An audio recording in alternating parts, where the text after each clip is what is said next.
আচ্ছা, ইসলাম কি সত্যিই শান্তির ধর্ম? চলুন কোরআন ও হাদিসের চেহারায় আমরা দেখি। বিসমিল্লাহির রহমানির রহিম। আসসালামু আলাইকুম রহমতুল্লাহি তাআলা ওয়া বারাকাতুহু। প্রিয় ভাই ও বোনেরা, আজকাল আমরা প্রায় শুনি কেউ কেউ বলে ইসলাম নাকি শান্তির ধর্ম নয়। মুসলমানরা যুদ্ধ করেন, মুসলমানরা অন্যায় করেন, মুসলমানরা মানুষকে হত্যা করেন, মুসলমানরা মেয়েদের উপর অত্যাচার করেন।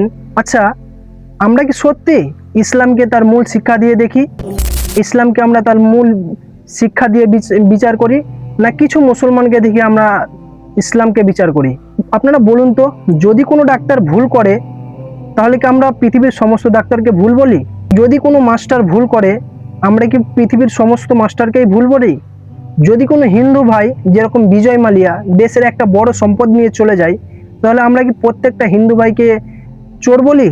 মোটেই নয়। সেই রকম কিছু মুসলমানকে দেখে কি করে আপনারা পুরো মুসলমান সমাজকে ভুল বলতে পারেন এবং কাট্টারবাদ বলতে পারেন? আল্লাহ তাআলা কুরআনুল কারীমের মধ্যে বলেন, যারা তোমাদের সঙ্গে যুদ্ধ করেননি তাদের সঙ্গে ন্যায় বিচার সদাচরণ করতে আল্লাহ তাআলা মোটেই নিষেধ করে না। রাসূলুল্লাহ সাল্লাল্লাহু আলাইহি সাল্লাম বলেন, যে ব্যক্তি অমুসলিম নাগরিকের প্রতি জুলুম করে কিয়ামতের দিন আমি তার বিরুদ্ধে সাক্ষী হব। আচ্ছা, এই সব জিনিসগুলো কি ঘৃণা শিখায় না ন্যায় বিচার? হ্যাঁ, বাস্তব হলো কিছু মুসলমান অন্যায় করে, কিন্তু তাদের অন্যায় ইসলামের শিক্ষা নয়। একইভাবে পৃথিবীর প্রত্যেকটি ধর্ম, প্রত্যেকটি জাতি, প্রত্যেকটি দলের মধ্যে ভালো এবং খারাপ দুটো মানুষই আছে। ওই জন্যে খারাপটাকে দেখে যে আমরা পুরো সমাজটাকে, পুরো ধর্মটাকে, পুরো জাতিটাকে খারাপ বলবো, এটা কিন্তু মোটেই ঠিক নয়।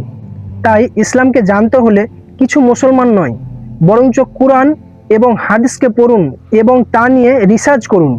আমাদের উচিত যে নিউজ দেখে, হোয়াটসঅ্যাপ থেকে নয়, তথ্য এবং প্রমাণ নিয়ে বিচার করা।